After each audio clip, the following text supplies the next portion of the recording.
El diccionario define soberano como aquel que posee el poder supremo o final. La soberanía de Dios es su derecho y su poder para hacer todo lo que Él decida hacer. Cuando decimos que Dios es soberano, nos referimos a que es todopoderoso y que tiene toda autoridad, hasta el punto de anular por su voluntad todos los demás poderes y autoridades, ya sean naturales o sobrenaturales. Dios se deleita en ser soberano por el bien de su pueblo, de su rebaño, de aquellos que Él mismo escogió.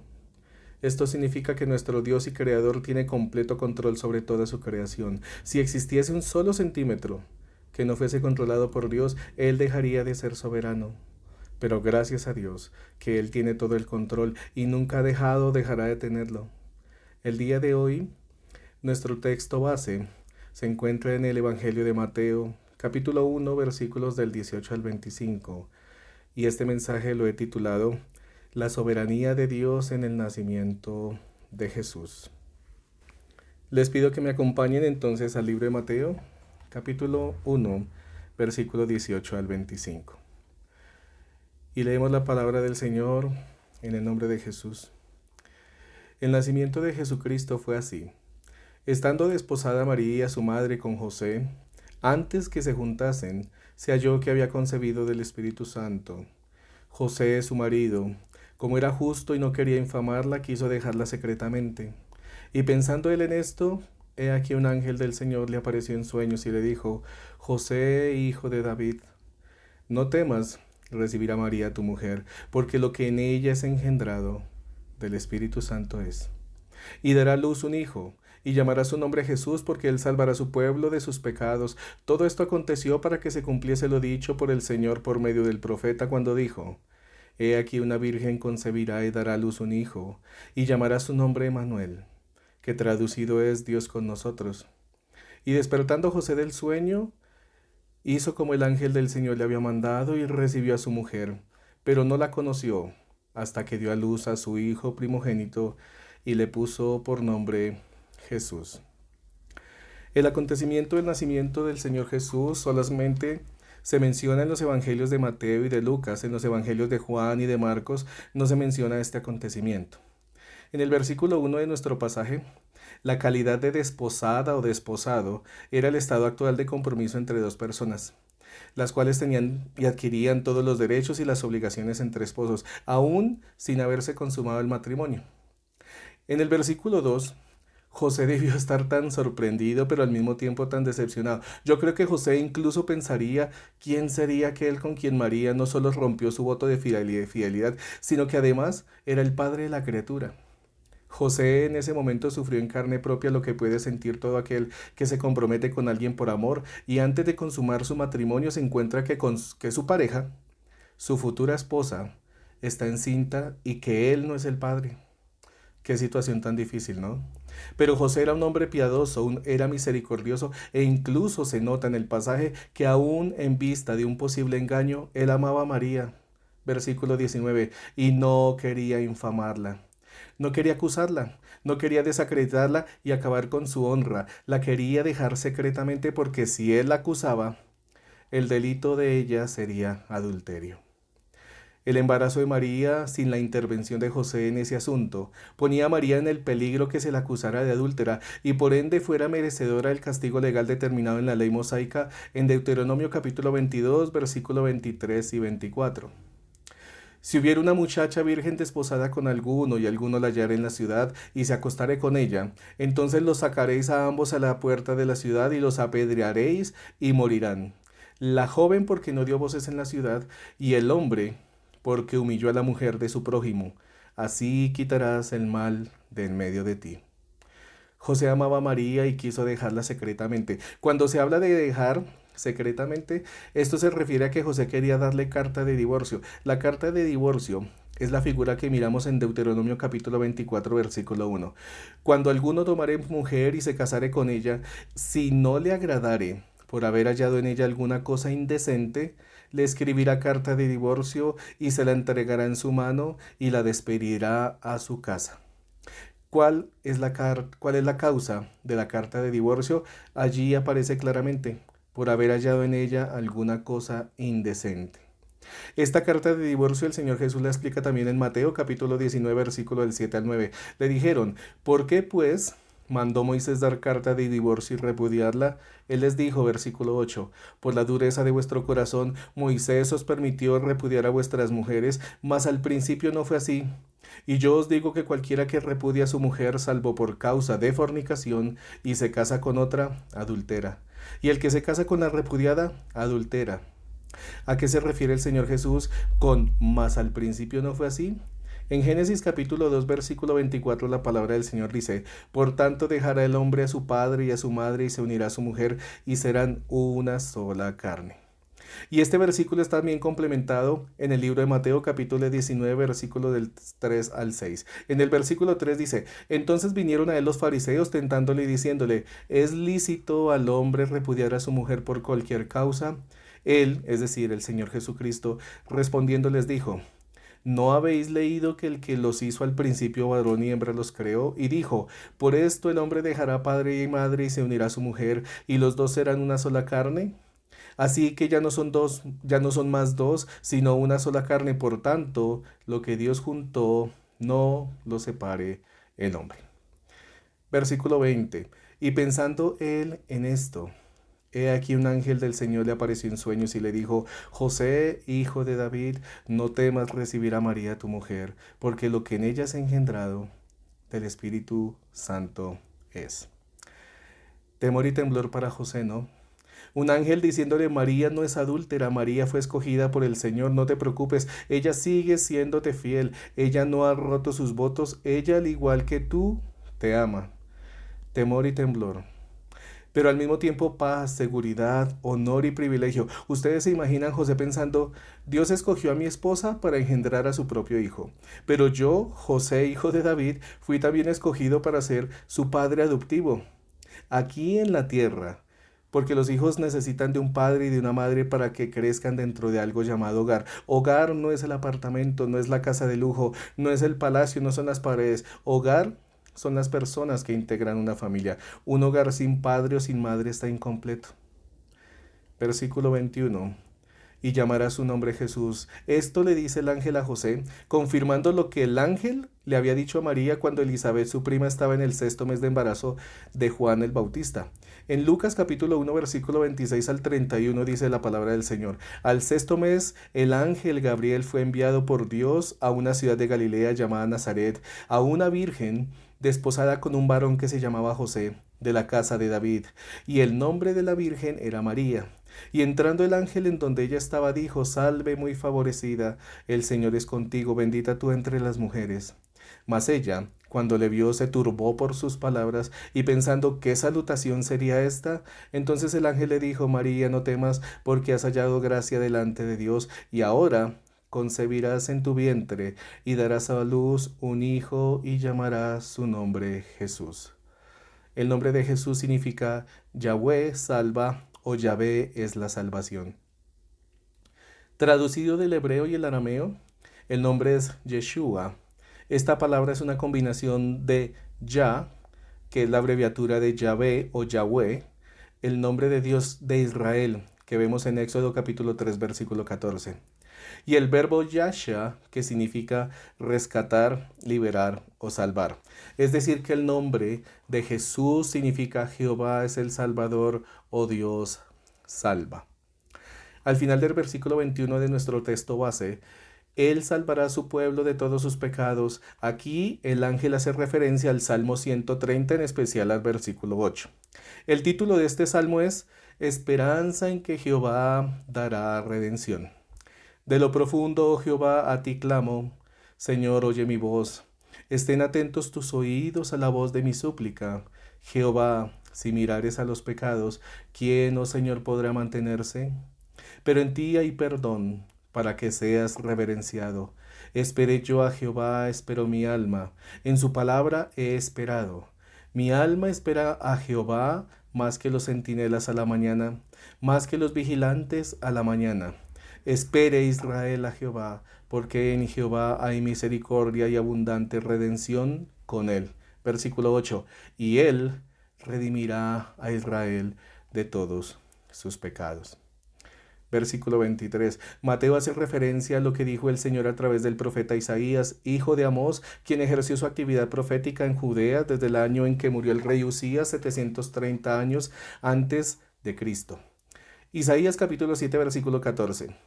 Por tanto, el Señor mismo os dará señal. He aquí que la Virgen concebirá y dará a luz un hijo, y llamará su nombre Emmanuel. Que el ángel le dijera estas cosas a José no obedecen a la iniciativa del ángel. Él solamente es el mensajero de un Dios vivo, quien en su infinita soberanía no solamente había escogido quién sería la madre de su hijo, sino incluso el nombre de él. Versículo 24. Y despertando José del sueño, hizo como el ángel del Señor le había mandado y recibió a su mujer. Qué gran gozo tuvo que haber sentido José, ¿no? Pasó de querer dejar secretamente a su esposa a recibirla en el amor y la voluntad de la soberanía de Dios. José recibió a María porque Dios así lo había dispuesto y usó a su ángel para que el mensaje de su voluntad llegara a José y puso en José la disposición de creer y hacer lo que el Señor le había mandado. Versículo 25. Le puso por nombre Jesús. ¿Cuándo le pusieron José y María ese nombre al niño? Eso lo vemos en Lucas capítulo 2, versículo del 21 al 32. Versículo 21. Cumplidos los 8 días para circuncidar al niño, le pusieron por nombre Jesús, el cual le había sido puesto por el ángel antes de que fuese concebido. ¿Recuerdan el pasaje de María visitando a Elizabeth, su prima? Versículo 22. Y cuando se cumplieron los días de la purificación de ellos, conforme a la ley de Moisés, le trajeron a Jerusalén para presentarle al Señor. Como está escrito en la ley del Señor, todo varón que abriere la matriz será llamado santo al Señor. Y para ofrecer conforme a lo que se dice en la ley del Señor, un par de tórtolas y 2 palominos. Y aquí que había en Jerusalén un hombre llamado Simeón, y este hombre, justo y piadoso, esperaba la consolación de Israel, y el Espíritu Santo estaba sobre él.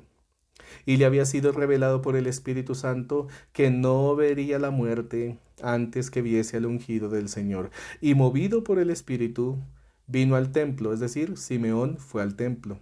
Y cuando los padres del niño Jesús lo trajeron al templo para hacer por él conforme al rito de la ley, él, es decir, Simeón, le tomó en sus brazos y bendijo a Dios diciendo: Ahora, Señor, despides a tu siervo en paz conforme a tu palabra, porque han visto mis ojos tu salvación, la cual has preparado en presencia de todos los pueblos, luz para revelación a los gentiles y gloria de tu pueblo Israel.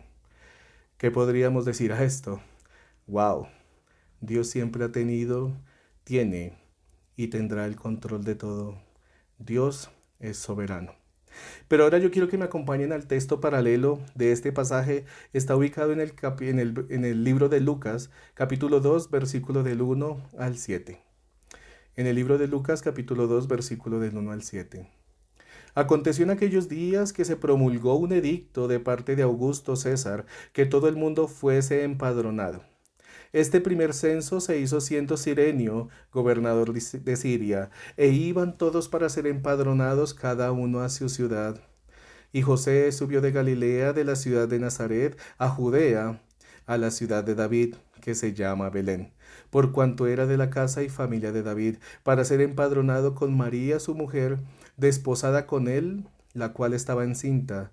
Y aconteció que estando ellos allí, se cumplieron los días de su alumbramiento, y dio a luz a su hijo primogénito, y lo envolvió en pañales, y lo acostó en un pesebre, porque no había lugar para ellos en el mesón. Cayo Octavio fue el sobrino nieto, hijo adoptivo y heredero principal de Julio César. En el año 29 a.C., el Senado declaró a Cayo Octavio como el primer emperador de Roma. Y 2 años más tarde, es decir, en el año 27 a.C., le otorgaron el título de Augusto, que quiere decir el exaltado. Por eso su nombre, Augusto César, que quiere decir el exaltado del César. Cayo Octavio, es decir, Augusto, promulga un edicto en el cual le ordena que todo el mundo fuese empadronado. Al decir todo el mundo, hace referencia a todas aquellas naciones, tribus y pueblos que estaban bajo el poder y dominio del Imperio Romano. Entre estas se encontraba la ciudad de Belén. Era el primer censo que realizaría Roma a todos sus pueblos, pero este censo tiene algo particular, que cada persona debía censarse en su tierra natal. ¿Y por qué es particular ese censo? Por esto. Hoy en día, también nuestros gobiernos censan a la gente, pero ¿acaso en el censo obligan a las personas a que cada quien vaya a su lugar de nacimiento o a la tierra que les vio nacer para cumplir con esa obligación? No, eso no pasa, amigos. Vamos a mirar. En nuestro país, por tomarlo como un ejemplo, el DANE, Departamento Administrativo Nacional de Estadísticas, es el organismo encargado de censar la población, pero el censo es hecho en el lugar de residencia de cada persona. Nunca se ordena que cada quien vaya a su tierra. Si los censos se hiciesen hoy en día, bajo la directriz de Augusto César, ¿ustedes se imaginan el día del censo para la ciudad de Bogotá? Simplemente quedaría vacía, toda vez que nuestra capital reúne a cientos de miles de personas que son oriundas, que no son oriundas de aquí. Pero el censo de Augusto ordenaba que todos se empadronen en su tierra natal. Yo me imagino a José pensando, no, qué momento tan inapropiado para hacer este censo. María ya en avanzado estado embarazo, y la distancia entre Nazaret y Belén, para que ustedes lo sepan, es de 112 kilómetros. No hay carreteras, no hay Uber, no hay ambulancias para el transporte de una mujer embarazada, no hay vuelo directo Nazaret-Belén por Emiratos Airways.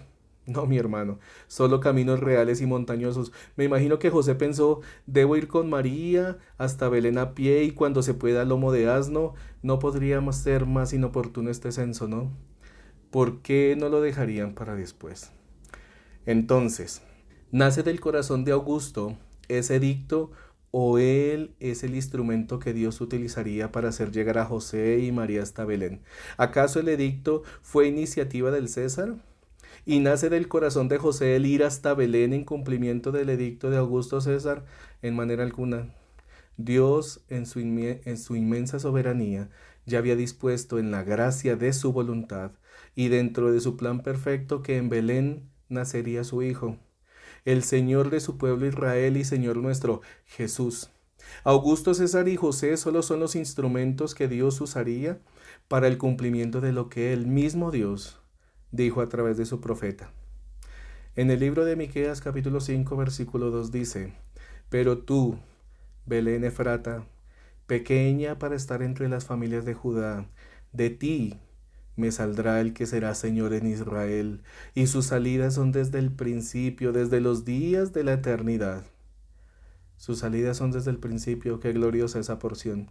Recordemos que Jesús estaba con su Padre desde el principio. Entonces dijo Dios, hagamos al hombre a nuestra imagen y conforme a nuestra semejanza. Génesis capítulo 1 versículo 26. Jesús siempre ha estado presente. En el principio era el verbo y el verbo era con Dios y el verbo era Dios. Este era en el principio con Dios. Juan capítulo 1 versículo del 1 y el 2. Alguien podría decir, bueno, yo creo que José estuvo presente en el momento en que Miqueas dijo eso. Miqueas era natural de una ciudad llamada Moreset, un lugar a 40 kilómetros de Jerusalén. Y él fue contemporáneo con el profeta Isaías y ejerció su actividad profética también en Judea, es decir, 700 años antes de Cristo. José se obliga a cumplir el mandato del César y va junto con su esposa María desde Nazaret hasta Belén, que es la ciudad de David, por cuanto José es descendiente de la casa de David. En el libro de Mateo, capítulo 1, versículo del 1 al 17, encontramos la genealogía de Jesucristo. Y en el versículo 6 dice así, Isaí engendró al rey David y el rey David engendró a Salomón, de la que fue mujer de Urías, es decir, de Betsabé. Y en el versículo 16 encontramos lo siguiente, y Jacob engendró a José, marido de María, de la cual nació Jesús, llamado el Cristo. José, como descendiente de David, debía ir a la casa de su padre, Belén. ¿Quiere decir que David nació en Belén? Sí, señor. David nació en Belén. En el libro de Primera de Samuel, capítulo 16, versículo 1, dice lo siguiente, dijo Jehová a Samuel, ¿hasta cuándo llorarás a Saúl, habiéndolo yo desechado, para que no reine sobre Israel? Llena tu cuerno de aceite y ven, te enviaré a Isaí de Belén, porque de sus hijos me he provisto de rey. Otros escépticos podrían decir, ¿y si la orden de empadronar será para todo el mundo, por qué María va con José a Belén si cada uno debía ir a su ciudad natal? Sencillamente porque María también es descendiente del rey David. En el libro de Lucas, capítulo 3, versículo del 23 al 31, encontramos la genealogía de Jesús, pero vista desde el punto de Lucas. Si ustedes miran en el pasaje de Lucas, el descendiente de David no es Salomón, es Natán. Y desde allí los descendientes son diferentes a los que describe Mateo en su genealogía de Jesús. ¿Por qué pasa esto? Por una sencilla razón. Porque José, esposo de María, es descendiente del rey David a través de su hijo Salomón. Pero María es descendiente del rey David a través de su hijo Natán.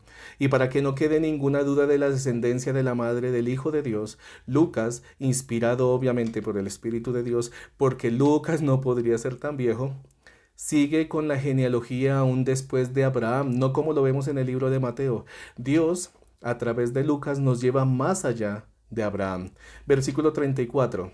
Hijo de Jacob, hijo de Isaac, hijo de Abraham, hijo de Tare, hijo de Nacor, hijo de Serug, hijo de Ragau, hijo de Peleg, hijo de Eber, hijo de Sala, hijo de Cainán, hijo de Arfasad, hijo de Sem, hijo de Noé, hijo de Lamec, hijo de Matusalén, hijo de Enoc, hijo de Jared, hijo de Mahalalel, hijo de Cainán, hijo de Enos, hijo de Sed, hijo de Adán, hijo de Dios.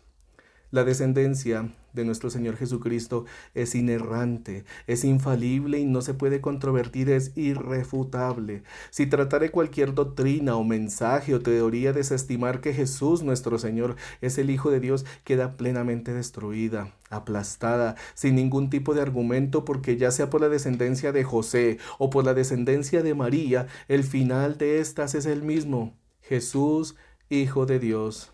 Amén. Versículo número 7. Seguimos en Lucas capítulo 2 por si alguien se perdió. Y dio a luz a su hijo primogénito y lo envolvió en pañales y lo acostó en un pesebre, porque no había lugar para ellos en el mesón.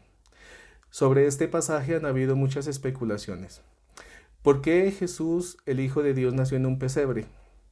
Es un dicho común en Navidad que Jesucristo nació en un pesebre, pero claro que no es posible que realmente naciera en un pesebre. Pero fue allí donde María lo acostó después de que dio a luz. Lucas capítulo 2 versículo 7. Aunque no estamos seguros de la ubicación exacta del lugar donde nació Jesús, sabemos que estaba en Belén y que había un pesebre. La palabra pesebre quiere decir comedero de animales. Por eso María no pudo haberlo tenido allí o no pudo haber dado a luz allí, pero sí lo acostó allí. Por culpa de la multitud que llegó a Belén, a causa del censo, no había espacio en la posada para María y para José. Si bien la tradición dice que la posada era un tipo de hotel, eso no lo sabemos con certeza, en realidad la palabra griega traducida como posada es kataluma. Puede traducirse como habitación de huéspedes. Eso ha hecho que algunos crean que Jesús podría no haber nacido en un pesebre o establo, sino en una casa con una planta baja que servía para albergar por la noche a los animales de las familias. Si ese fuera el caso, no sería sorprendente encontrar un pesebre ubicado en esa zona de la casa. Cuando Lucas dice que no había espacio en el Cataluma, podría referirse que no había espacio en el nivel superior, que estaba lleno de gente durmiendo. De todas formas, Jesús nació por la noche en algún tipo de alojamiento para animales. Después de dar a luz a Jesús, María, su madre, lo envolvió en paños y lo puso en el pesebre. Entonces, ¿por qué el Salvador y Rey nació en un lugar donde se guardaban animales? ¿Y por qué fue colocado en un pesebre de animales? Sin duda podríamos pensar que el Hijo de Dios merecía un nacimiento digno en un lugar elegante como en una suite, ¿cierto? Podríamos pensar que Dios, soberano y dueño de todo y de todos, proporcionaría un lugar inmejorable para el nacimiento de su Hijo. Pero en cambio el mismísimo Hijo de Dios vino a la tierra en la más humilde de las condiciones.